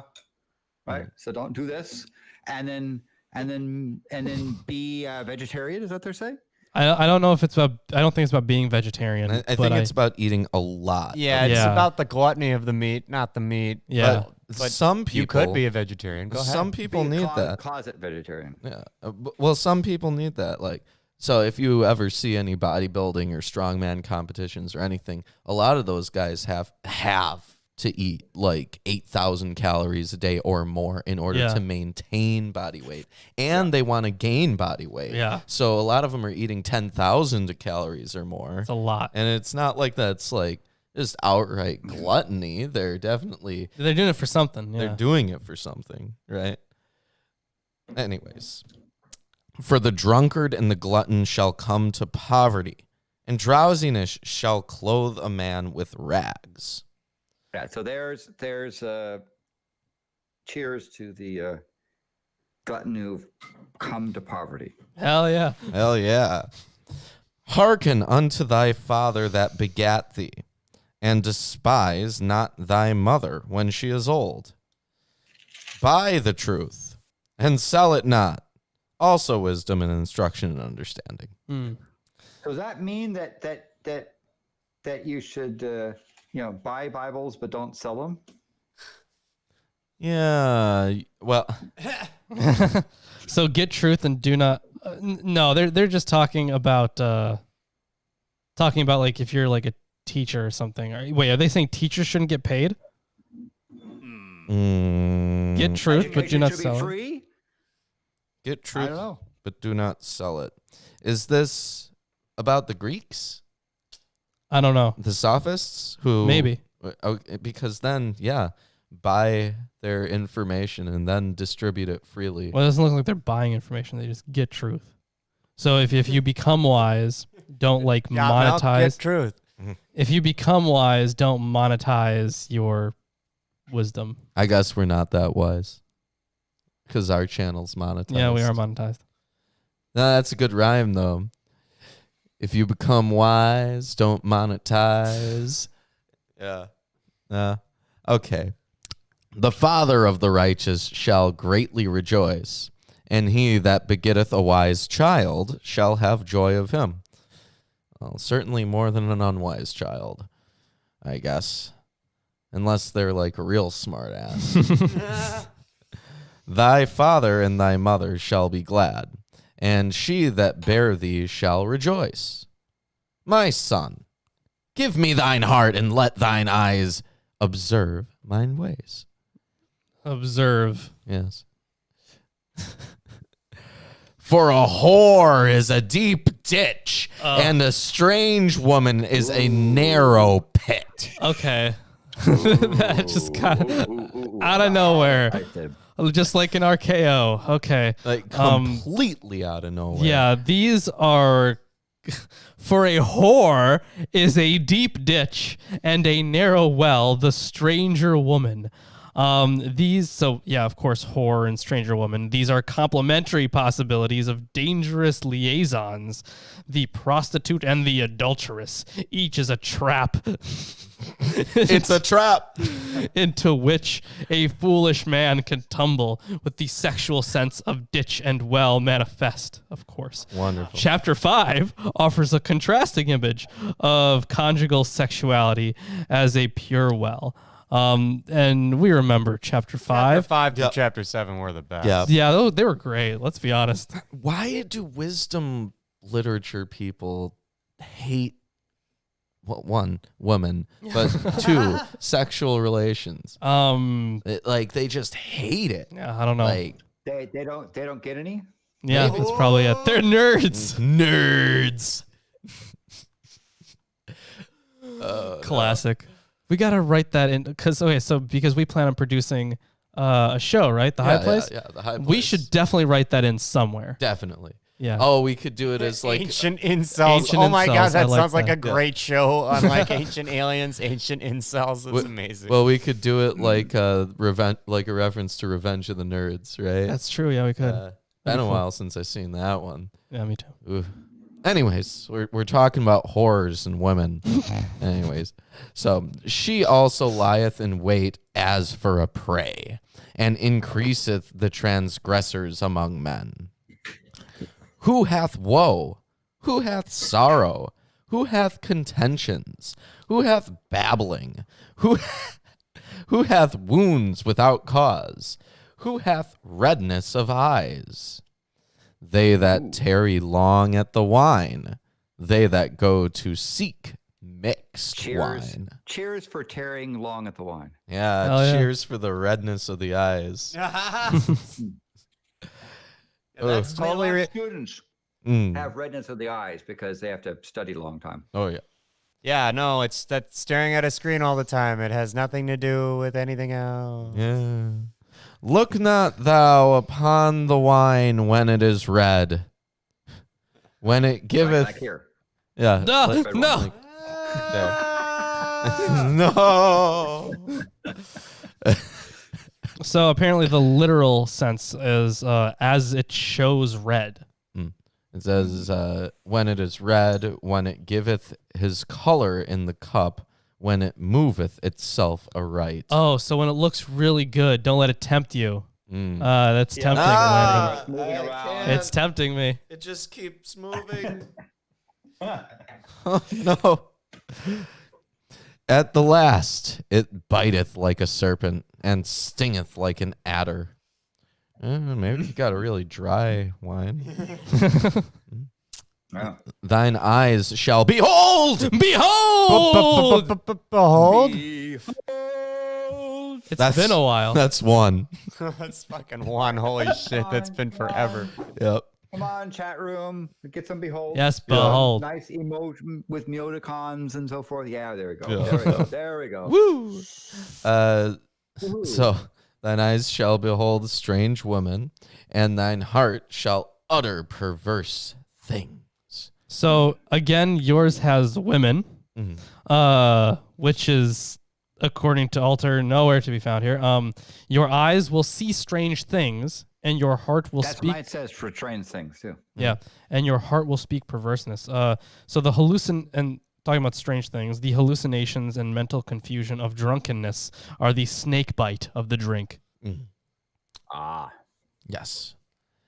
Yay. But yeah, again, just women out of nowhere for the KJV. Yeah. I mean, I guess King James really hated his woman. Yeah. And he's like, hey, if you can just sneak in some references there to women being evil so I can quote them at my wives. This wasn't convenient enough in the last Proverbs. You gotta add them again. You don't understand. Who was the one guy who cut off all of his wives' heads? Wasn't that King Henry VIII or something? Yes, definitely. Henry VIII was one of the guys who was the whole reason for divorce, basically, because he was like, this Marie or whoever I married, she's just not having kids, and all the kids she's having are girls. Yeah. I can't have more girls. I gotta have some guys, or I can't have a lineage. It totally was her fault. And it totally wasn't her fault. No, Yeah, but how many? I think like 4 or 5 people got executed. But Genetics. Henry VIII, also a good Herman's Hermit song. Yeah. Henry VIII, I am. Yeah. Oh, okay. I got married to the widow next door. She's been married 7 times before. Okay. Everyone was a Henry. Yeah. Yea, thou shalt be as he that lieth down in the midst of the sea, or as he that lieth upon the top of a mast. Ooh. Like a lookout? Good old ship imagery. Yeah. I'm sure that does guess it so. for you. It really gets me going. Revs your motors. Yeah. It really mans your sails. They have stricken me, shall thou say, and I was not sick. They have beaten me, and I felt it not. When shall I awake? I will seek it yet again. That is the end of As chapter mine 23. says, I will seek another drink. So cheers. Woo. Hell yeah. Excellent. Well, thoughts about today's Proverbs? You know, Proverbs really came in out of nowhere, as it usually does, because, at least last time when we were covering, was it 4 through 7? Yeah. Mostly the stuff about women. We were expecting that. We were not actually expecting so much stuff about women in these. Yeah. Just out of nowhere. And the thing is, the King James throws women in a whole bunch of times where, according to Alter at least, not in there. Yeah, you might have to make a sequel to your Why the KJV is a Bad Translation have to. video. Yeah. It's like, first of all, They literally add in just women. randomly. I don't know like the manuscript evidence for that. But I'd have to look more into it, obviously. But yeah, at least according to Alter, that's not a thing that you get. So Now, if reading the Bible is a pain somewhat, then how much more so is reading hundreds or even thousands of manuscripts of a specific section of the Bible in order to verify what it's supposed to mean? also a pain. Much bigger pain. Yeah. Probably. Yeah. Especially We're trying. especially when they're multilingual, Yeah. or like when they use an older form of the script. Yeah. That's all in there. Yep. And you got to look for the mistakes, and it's all. Yeah, I feel like one of the downfalls about Proverbs is that what is genuinely useful, and why I think that we can't really objectively judge its like how much wisdom it might hold. Yeah. Like what we consider common morals and common sense practice may or may not have been common morals / common sense Exactly. practice, number Yeah. one. And number two, regardless of what they write, it's going to age in a weird way wherein it doesn't reflect everything. And some of the stuff is either dodoy or what? Huh? Yeah. Yeah, that was my whole feeling on this. It's either, of course you're supposed to do that. That's just what a normal good person would do. Yeah. Or who was this written and who is it written for? Because it doesn't apply anymore. Or it's just outright heinous and Yeah, that vile. too. Child abuse. Yeah. But yeah, so I don't think that we really can judge how wise the author of this at that time might have been, because I don't know. And what you get now, it's like books and stuff, like stuff that educated people were producing. Now, I'm not saying that there's a massive difference now between like hyper educated people and not hyper educated people, but back then there would have been a huge difference between like just culturally those who didn't know how to read, and those who did. And Definitely. So, like, I'm not sure how much we can even glance about the cultural practices of the majority of people. Yeah. So we also don't know how much of this was, altered from if they heard some king uttering these things. They probably spice it up. Took out the typos and the uhs and the ums and made it more of a pithy. So it's probably been through a lot of editorial control. Or it's just probably just a collection of collections. You have this wisdom that has been passed down by multiple teachers over the years, and then the game of telephone is exactly. It's real, guys. Yeah, and it's like here's just a book of good advice, and I mean some of it is good, some of it's not. So either way, that is our reading for the day. We hope you enjoyed. If you guys did enjoy the stream, please drop a like and subscribe. Then, as we didn't mention at any point during this show today, we have a $666 donation drive going on right now, upon the completion of which we will be getting an e-meter. Yes, an e-meter. We're going to test our thetans. Yeah, we're testing our thetans. I gotta build it or buy it, or what do you think? We're going to buy one, and then we're going to take it apart. And then probably put it back together if we can, and see if we can manipulate it. Yeah, I don't think that it's actually that complex of a machine. Probably not.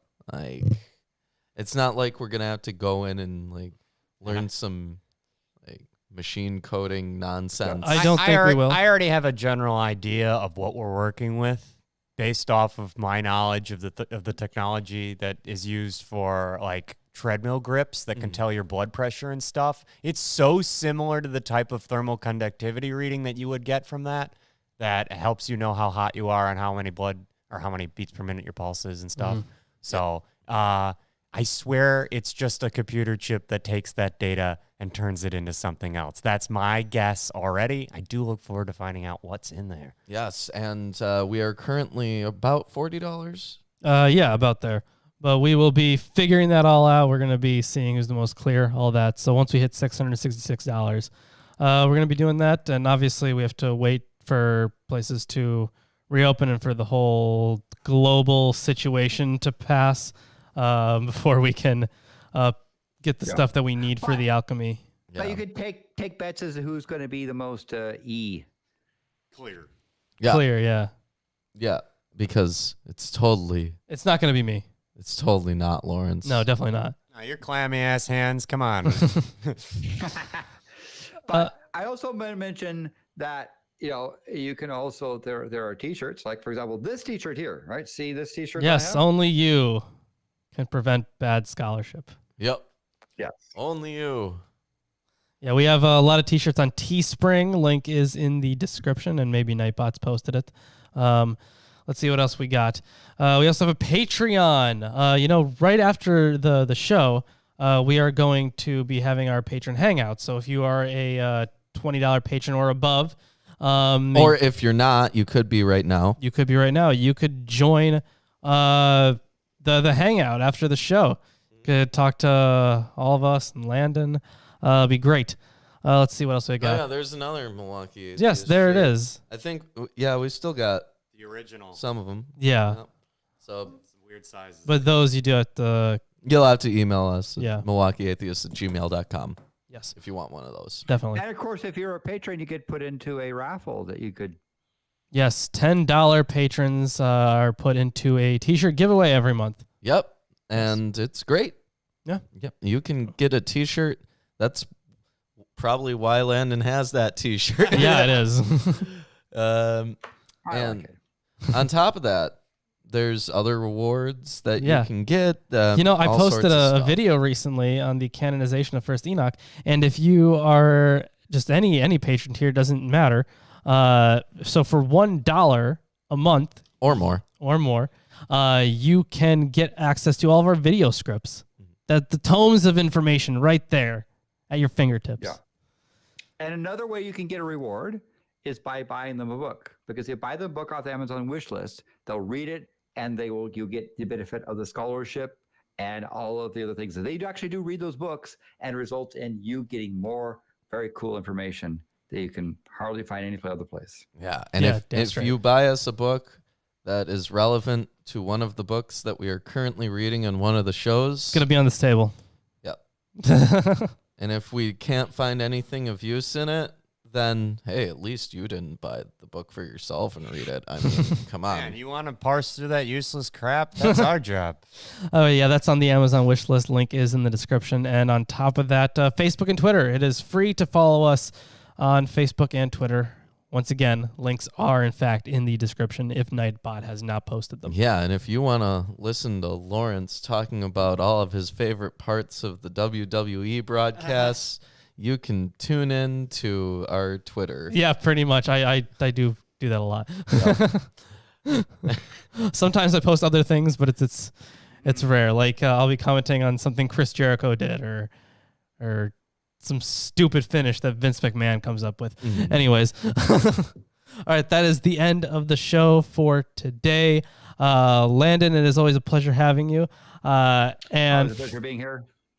For everyone else, actually, hold on, Landon, are you up to anything that you want the fans to know about?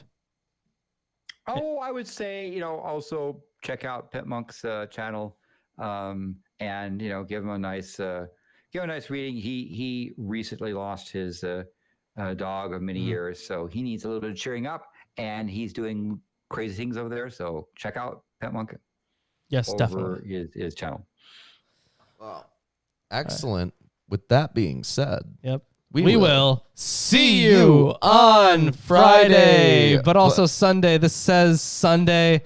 We got to get a new one. Goodbye.